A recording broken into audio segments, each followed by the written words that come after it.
अर्ज भरला, तुमच्या चेहऱ्यावरचा आनंद काय सांगतोय? 100% माझ्या चेहऱ्यावरचा आनंद, मी 100% विजयी होणार आहे. आदरणीय भाऊंच्या नेतृत्वाखाली जे विकास काम आहे त्या विकास कामाच्या जोरावर या कुकुडवाड गटावर भाजपची सत्ता 100% येणार आहे. काय सांगचाल? आपण भोजलिंगाचा आशीर्वाद घेतलाय आणि अनेक लोकांनी तुमच्यासोबत आता प्रवेश देखील केलाय आणि जुनी लोक पण तुमच्या सोबत आहेत आता सगळ्याच. या राज्याचे ग्रामविकास मंत्री आदरणीय भाऊ यांच्या नेतृत्वात या कुकुडवाड गटामध्ये खूप विकास कामं दिलेली आहेत, सध्या चालू आहेत. आणि खास करून जे लोणारी समाजाचं देवस्थान आहे ते भोजलिंग आहे आणि या भोजलिंगाला रस्ता हा मुख्यमंत्री सडकमधून भाऊंनी दिला.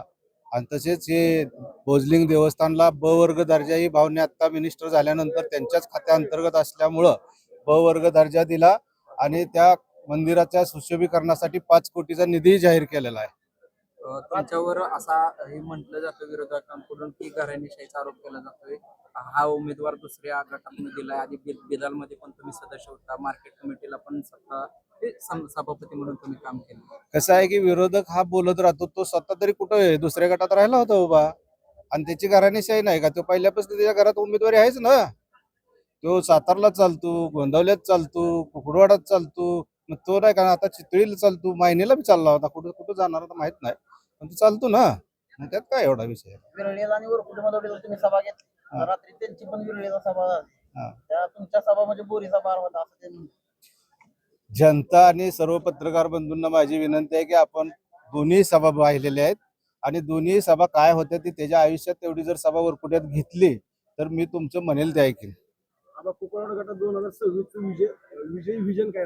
विजय मी कुकुडवाड गटातल्या या 5 वर्षात भावांच्या नेतृत्वाखाली एकही विकास काम ठेवणार नाही. रस्ता, पाणी आणि लाईट हे मूलभूत प्रश्न आहेत आणि खास करून सर्व शेतकऱ्यांना पाणी येईल टेंबूचं आणि पाणी आल्यानंतर डीपीची आवश्यकता आहे. ते डीपी देण्याचं ध्येय फक्त जयकुमार गोरे भाऊंच्यातच आहे आणि ते 100% शेतकऱ्याला मदत करेल. आज शेवटचा दिवस आहे आणि कोकणवाड गटातील गणांमध्ये उमेदवार नेमके कोण आहेत?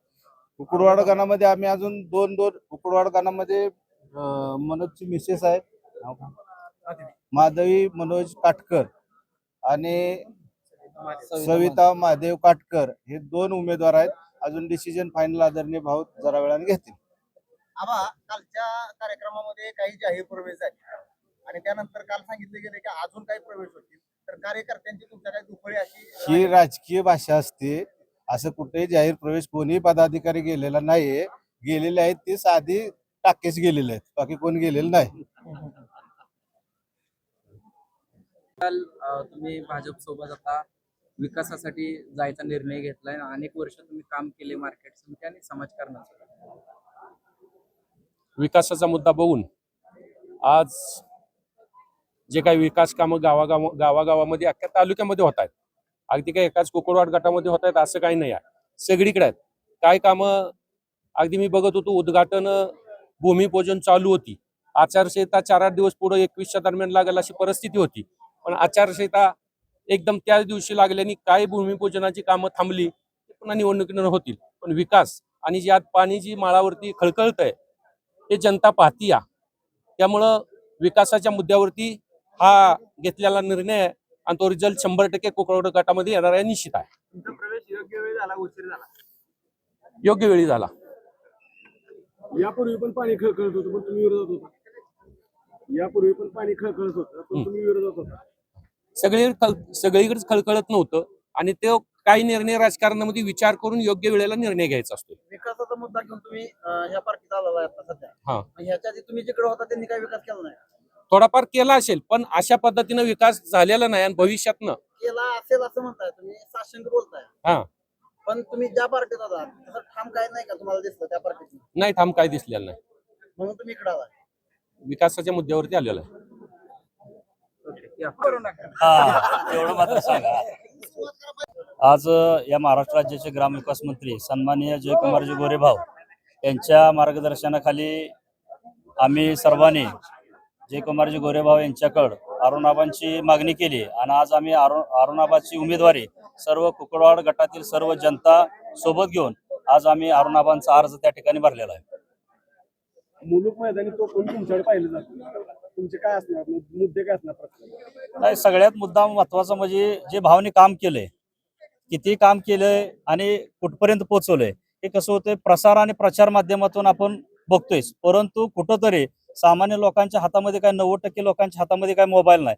त्यामुळं तुम्ही जे सांगितलं की मुलूक मैदानी तोप म्हणून काय करणार, तर भावने केलेल्या विकास कामाचं आम्ही त्या ठिकाणी भडीमार करून विरोधकांना सांगणार की अजून किती काम करायचं असतं आणि किती काम केलंय हे सांगितल्याशिवाय आम्ही शांत बसणार नाही. कोकणवाड गटात तुम्ही पण स्वतः इच्छुक होता असं चर्चेत होतं तुमचं पण नाव, आणि तुम्हाला डावलल्याचं काय असं मनात वाटतंय का तुम्हाला? नाही, डावलण्याचा काही विषय नाही, परंतु पुढच्या उमेदवाराने सरळ सरळ सांगितलं की ग्रामविकास मंत्री जयकुमार गोरे भाऊने काय करावं, राजीनामा द्यावा आणि माझ्या विरोधात उभा राहावं.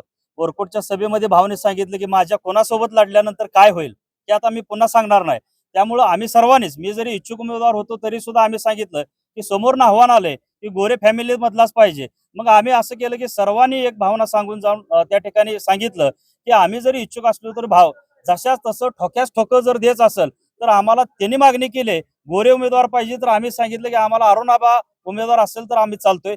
त्यामुळं कुठं जर दिलेला शब्द समोरच्याचा आम्ही पाळलाय आणि तो सत्यामध्ये उतरवण्यासाठी केवळ आणि केवळ गोरे कुटुंबियामधून आम्ही अरुण आबाची उमेदवारी मागितली. त्यामुळं नेता काय करल हे आम्हाला चांगलं माहित आहे, कारण आमच्या सर्व कार्यकर्त्याचं पालकत्व आता सन्माननीय जयकुमारजी गोरे भाऊ यांच्या हातात आहे. यापूर्वी 2 सभा झाल्या, त्या सभा नव्हत्या, बोरीचा बार होता असं म्हटलं जातं. अहो, हत्ती चले बाजार तो कुत्ते भोके हजार असं तुम्ही बघितलंय. त्यामुळे त्यांना बोरीचा बार. आपण ह्याच्या अगोदर काय केलं, आंधळ जळतं कुत्रं पीठ खातं हेच आहे ना. गटाचे त्यांना विचारायचं. यार तुम्ही प्रश्न विचारा मी त्यांना.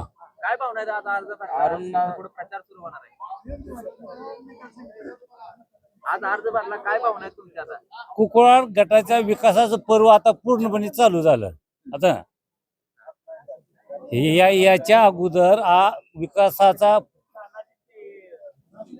जयकुमार गोरे भाऊ यांच्या माध्यमातून कुकुळवाड गट आहे का नाही पूर्णपणे विकास झाला, पण राहिलेला विकास हा जयकुमार गोरे यांचा भाऊ म्हणजे भाऊ आम्ही म्हणणार नाही, आमचा मिनी मंत्री आहे. अरुण गोरे म्हणजे आमचा मिनी मंत्री आहे तो. त्यामुळे कुकुळवाड गटाचा विकास हा महाराष्ट्रातलं 1 नंबरचा कुकुळवाड गट होणार यांच्या माध्यमातून. जातीय समीकरण काय राहतील? जाती समीकरण कोणी काय बोलू शकतं, कारण ज्याला ही करायचं आहे, मतदान घ्यायचं आहे, त्यासाठी तो जातीवादाचा मुद्दा कोणी उभं करू शकतो. इथं जातीवादाचा मुद्दा नाही, इथं विकासाचा मुद्दा आहे. विकासाच्या मुद्द्यावर आमचा कुकुळवाड गटातला मराठा समाज हा कुठलाही उमेदवार जयकुमार गोरे यांनी दिला तरी आम्ही त्याला मतदान पूर्णपणे करणारच आहोत. नगरपालिकेत 21-0 करायला ते कारणीभूत होते. अरुण आबा असणारच. अरुण आबा म्हणजे ब्रेन आहे, मास्टर माइंड आहे. कुकुळवाड गटाचा नाही, सातारा जिल्ह्याचा मास्टर माइंड हे ती नाहीत. त्यात आमचा अरुण आबा हा मास्टर माइंड आहे. त्यामुळे तो आम्ही मागून घेतलाय, आमच्या कुकुळवाडच्या गटाच्या विकासासाठी आम्ही तो मागून घेतलाय. मताधिकारी काय असणार आहे? मताधिकार लिहून घ्यायचं आहे का नाही, 7 तारखेला 5,000 ते 7,000 याच्यामध्ये 6,000 असेल, 5,000 असेल, 7,000 असेल, हे मतानं निवडून येणार. उमेदवारी जाण्याची शक्यता आहे. तुमच्या घरात उमेदवारी जाण्याची शक्यता तर वडगावमध्ये यावेळेला काय होऊ शकतं? आमच्या घरातली उमेदवारी जाणारच नाही. कुकुळवाडचं उमेदवारी किंवा वडदची उमेदवारी हा विषयच नाही. फक्त उमेदवार कोण आहे, कमळ हा चित्र ही उमेदवारी आहे. त्यामुळे कोण आहे हा आमचा विषय नाही, उमेदवार कोण आहे हा विषय नाही. फक्त कमळ हा चिन्ह हाच आमचा उमेदवार आहे. आणि आमच्या वडदल गावात आहे का ना पूर्णपणे कुणी काय सांगू द्या, 100% आम्ही गेल्यापेक्षा 80% वडदल गाव 1 नंबरवर नेऊ. कमळ आहे पण थोडं पण गाड्या आहे. गाड्याला असलं तरी नाही, गाड्याला काट कवच काढून घेतलेला आहे. जयकुमार गोरे यांनी गाड्याचं काट कवच काढले तर चावी फक्त शिल्लक राहिली. चावी देखील ह्या टायमिंगला राहणार नाही. आणि आता फक्त शोच म्हणून बारक्या वरासनी 10 रुपये किंमत झाली, 10 रुपयेच गाड्याला मिळणार आहे. सभा झाली वेळेवर तुमच्यावरती टीका झाली, कसं बघता त्याकडे? काल आपण बघितलं असेल नक्की सभा कशासाठी झाली हेच काय कळालं नाही. नक्की उमेदवार कोण होतं, कोणावर सभा झाली आपण बघितलं असेल. एकमेव फक्त मला प्रशांत गोरडची जिरवण्यासाठी ती सभा झाली होती. त्याला काय फार मोठं महत्व द्यायची काही गरज नाही. आणि त्यांच्याकडे मुळात समोर जे उमेदवार आहेत त्यांच्याकडे गेली 15 वर्ष त्या कुकुळवाड गटाचं ते नेतृत्व करतात. त्यांच्याकडे विकास किंवा काम या गटासाठी काय केलं हे बोलण्यासाठी काहीच नाही. त्यामुळे असं कोणाला तरी टार्गेट करायचं, जातीत भांडणं लावायची, एवढंच त्यांचा मुद्दा राहणार आहे प्रचाराचा. तुम्ही काय सांगताल की मंडल अधिकारी म्हणून बूथ आणि सेक्टर बांधणी कशी झाली किंवा काय समीकरण तिथं तुम्ही भारतीय जनता पार्टीची बूथ सक्षमीकरण खूप छान प्रकारे झालेलं आहे. आमचे सर्वचे सर्व बूथ प्रमुख, खरं तर भारतीय जनता पार्टीचं निवडणुकीचं म्हणजे धोरणच असं आहे की या ठिकाणी आम्ही उमेदवार, जसं आत्ताच आमच्या उद्धव काटकरांनी सांगितलं, आमच्यासाठी उमेदवार कोण आहे हा महत्वाचा नाही, उमेदवार हा आमच्यासाठी कमळ असतो. आणि आमचा तळागाळाचा कार्यकर्ता हा कमळ हे चिन्ह घेऊनच काम करत असतो. त्यामुळे उमेदवारी कोण आहे काय हा विषय नाही. आणि राहिला मी काल बघितलं की बघतोय की बाहेरचा आतला हा प्रचार केला जातो. पण मुळातच मला एक सांगा ना, मुळातच जे उमेदवार जे दुसऱ्याला बाहेरचा म्हणून हे नव्हतात, ते मला त्यांचं गाव आहे चितळी. आपल्यापैकी सर्वांना माहिती मला तर स्वतःला निमंत्रण होतं. गेल्या वर्षी चितळी या ठिकाणी त्यांनी बंगला बांधला आणि त्याची वास्तू घातली. त्यामुळे आता हे सगळ्यांना सांगायला नको ते कुठले आहेत. मुळात दुसरी गोष्ट ते राहायला सुद्धा सातारला आहेत. आणि जाता जाता आता एवढं सांगायचं आहे मला की काही वरकुट्यामध्ये त्यांनी सभा घेतली, त्या ठिकाणी गटाचा स्वाभिमान आणि त्या गावाचा स्वाभिमान म्हणून सांगितलं गेलं. परंतु आपल्या सर्वांना आपण सर्व ज्ञात आहे आपल्याला की ते आले कोणाच्या आधाराने, मामाच्या इथं येऊन आज त्यांची काय परिस्थिती केली, आज कोण तिथं कोणाच्या घरात घुसून कोणी गड उद्ध्वस्त केला, हे जनतेनं बघावं आणि या सर्व वरकुटकर आणि माझ्या कुकुडवाडकरांनी बघावं. दोन्ही राष्ट्रवादी एकत्र आले. येऊ द्या ना, काय हरकत नाही. असे ते नेहमीच येतात.